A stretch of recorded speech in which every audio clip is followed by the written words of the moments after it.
Tired, don't get tired. 4, 3, 2, 1. Tim Tebow has returned to the NFL. We'll discuss the impact he can make for Philly and the story of a former big league pitcher who is now helping to teach the game of baseball to the next wave of players. That's all ahead. Game On starts right now.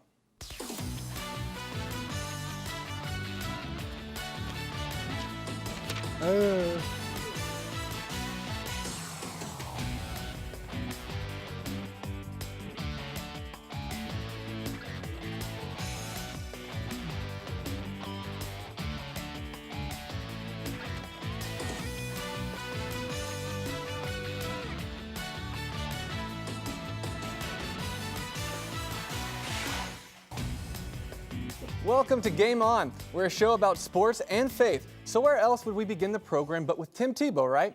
Tebow time is back, this time in Philly. The man hasn't played in an NFL game since 2012, and yet few players create more buzz than former Heisman winner. And buzz is not something Eagles coach Chip Kelly tends to shy away from.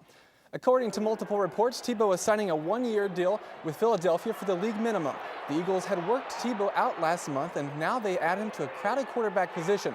Philly now has Sam Bradford, Mark Sanchez, Matt Barkley, and Tebow all at that position. So it'll be interesting to see how that all plays out.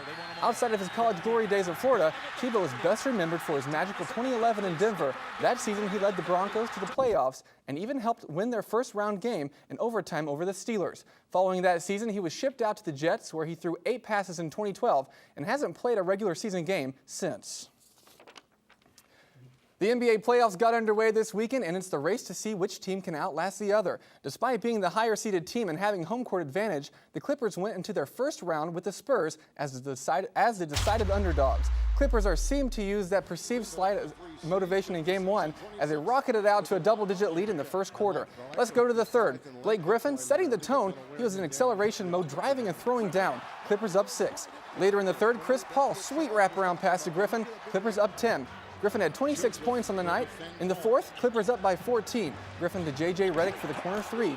Later, look out, Paul cutting his way down the lane like a boss. Huge night for Paul. He finishes with 32 points. And the Clippers win Game 1, 107-92.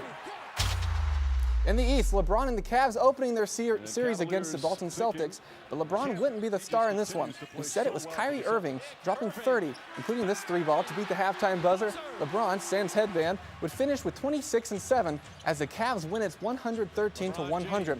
It was the team's first playoff win since May of 2010. That team was also led by LeBron James, and that win happened to also be against the Celtics. I think we've all noticed that the expectation in today's society to be accepting of others, tolerant, and if you have a confrontation, just talk it out over a frappe and a scone. Well, in the game of baseball, it doesn't quite work out that way, as evidenced by this past weekend series between the A's and the Royals. Let's set it all up. It all began on Friday night. That's when the A's' Brett Lawrie went in spike high on Royals shortstop Alcides Escobar. Escobar would be injured on the play and wouldn't return to the series. Lawrie said it was just a hard play, trying to break up the double play. The Royals disagreed, and on Saturday, Yordano Ventura responded by plunking Lawrie with a 100-mile-an-hour fastball. Ventura would then be ejected. Now to Sunday, first inning, and this time A's pitcher Scott Kazmir drills Lorenzo Cain. Kazmir would receive just a warning. Royals manager Ned Yost and pitching coach Dave Eiland disagreed, so they were both ejected. Then later in the game, Kelvin Herrera threw at Lawrie, and he, along with 2 other Royals, were tossed. So 5 ejections for KC. The bench is cleared in every game, and oh, by the way, the Royals took 2 of 3 to win the series. Over to Liberty Sports, and over the weekend, the number 2 seeded Liberty men's tennis squad continues their quest to capture the Big South title with a quarterfinal match up against number 7 seeded UNC Asheville. After falling behind 1-0 following the doubles point, Liberty rebounded in singles play to down the Bulldogs 4-2. Now Liberty advances to the semifinals round. Meanwhile, head coach Chris Johnson was named Big South Coach of the Year, and Liberty's number 2 single-star team, Sam Matheson, earned a spot on the Big South Conference men's tennis all-conference singles squad. Coming up, a former NFL player visits Liberty and discusses why he found his greatest success after playing football. And a younger soccer player who is rising above religious persecution in Pakistan joins us. Hear her story when Game On returns.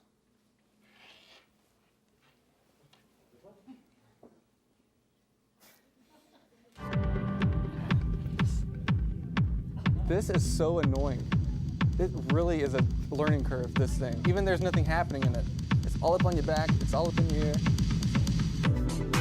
And I am all behind my script because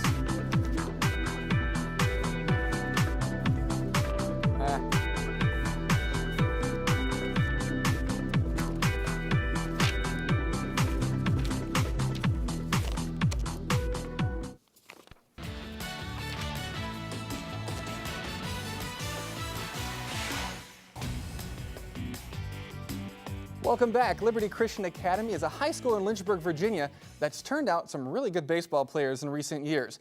No doubt part of the reason is due to who's leading the program. Randy Tomlin, a former Liberty Flame and a big leaguer who is now trying to help kids fulfill their own baseball dreams.